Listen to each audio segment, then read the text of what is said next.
Hello nga pala sa mga manang at manang dyan. Welcome to Manang Mimi's Vlog. So ngayon guys, samahan niyo ulit ako sa ating munting sari-sari store. So yun na nga guys, dumating na ulit yung delivery natin. So ganito lang yung style namin guys. Kung ano yung, ano ba yung tawag sa Tagalog? Basta kung ano, kung unsa mong halin karon ugma mag-order dayon mi para maruling ang kuan ba kita. So ngayon guys, paulit-ulit lang yung ano namin order.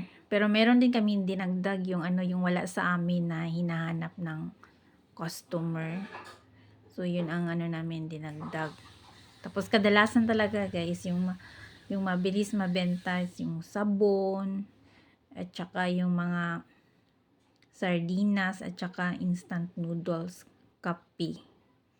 So ngayon, guys, salamat sa nag-comments nung nakaraan nating vlog. So may nag-comments dun guys na medyo mataas lang yung, ano ba yung tawag dun? Mataas lang daw yung limit ko sa pautang. Kasi yung limit ko guys, 500 lang for 1 week. Kasi nga guys, kung 200, parang konti lang yung maano niya guys, mabili. Tapos kasi ngayon, medyo mahal na talaga guys. Parang yung itlog 9 na.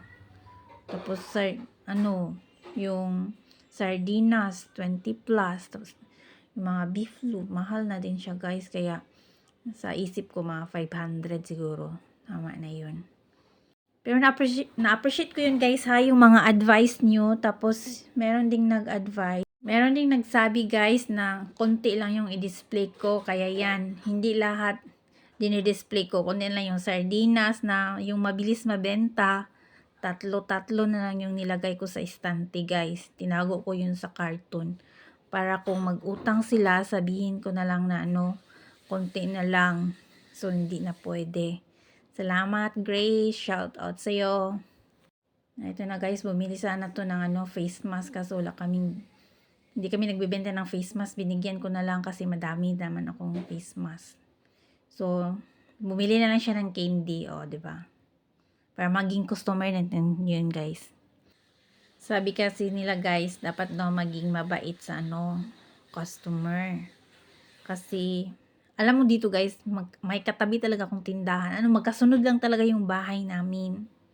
Kaya sabi nila, naging masaya daw sila na nagtinda ako kasi yung sa sa kabila.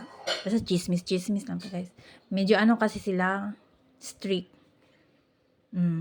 Ewan ko, parang kasi sila mga class, kumbaga.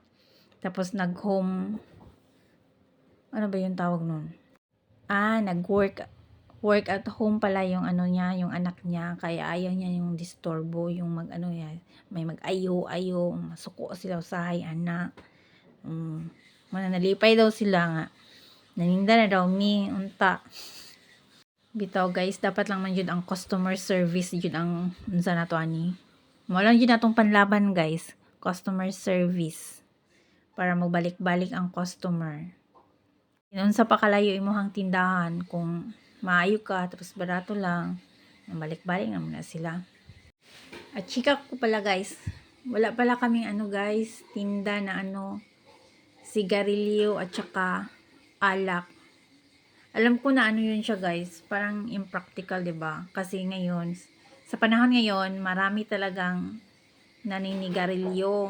At saka lalo na pag Sabado, Linggo or Friday ng gabi, Sabado, Linggo, madami ding yan guys, bibili ng mga alak.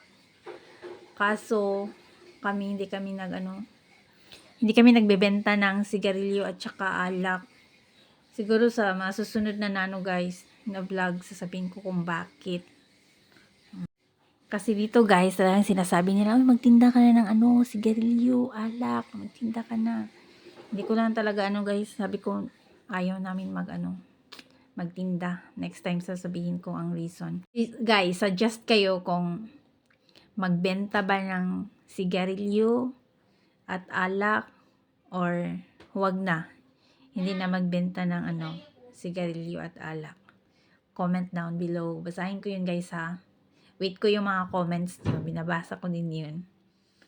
O, masaya nga si Manang, Mimi, na ano daw, maraming nagko-comment. So, thank you so much guys, kasi malaki talaga yung ano sa kanya. Parang na-boost yung confidence niya. Siguro, madami na akong promise no, na next time ko na i-chika kung bakit hindi siya nagpapakita, bakit mahihain siya. O, yan na yun nga guys. Ang binayaran natin sa grocery, mga 900 lang. O, 900. Tapos bumili din kami ng mantika sa ano.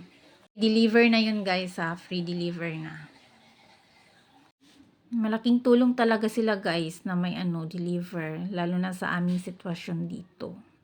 Tatlo lang kasi kami dito guys. Yung sa Atilia, ito sa Atilia guys, nag ano siya ng bigas. Kasi sa amin guys, pinakilo-kilo na namin. Kasi mas ano siya mahirap siya pag ano, yung pag may magbili tapos saka ka pa magtimbang-timbang.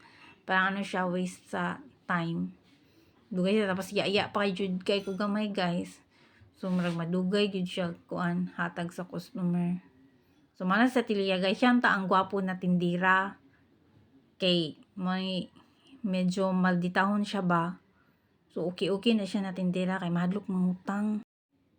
Sasabihin ko na lang next time guys, kasi parang wala nang time kung bakit yun siya dapat na maging tindera, pero parang hindi pwede. So ito na guys, ito na yung na ano natin na kilo-kilo. 1 kilo lang yan guys, isang balot 1 kilo. So ito na tayo guys. So, ito na yung ano yan guys, yung tinapay na binili ko kahapon. Konti na lang yung na ano, naiwan, pero marami pa rin ano, yung lunga. Tsaka yun. So that's all for today guys. Salamat sa pag-watch, pag-subscribe, comments, and like. Thank you so much.